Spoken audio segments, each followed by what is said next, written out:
পৃথিবী কবে ধ্বংস হবে তা জানালেন বিজ্ঞানীরা।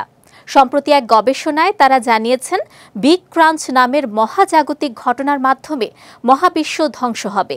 এর ফলে পুরো মহাবিশ্ব আবার একটি বিন্দুতে সংকুচিত হয়ে পড়বে। বিস্তারিত সৈয়দ নওশাদের ডেস্ক রিপোর্টে।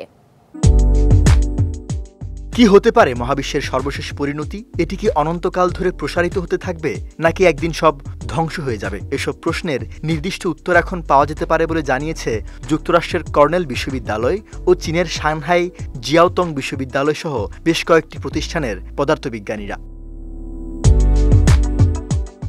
সম্প্রতি গবেষণায় তারা জানিয়েছেন বিগ ক্রাঞ্চ নামের মহাজাগতিক ঘটনার মাধ্যমে মহাবিশ্ব ধ্বংস হবে প্রায় ৩৩.৩ বিলিয়ন বছর বয়সে। এই ঘটনার মাধ্যমে পুরো মহাবিশ্ব আবার একটি বিন্দুতে সংকুচিত হয়ে পড়বে।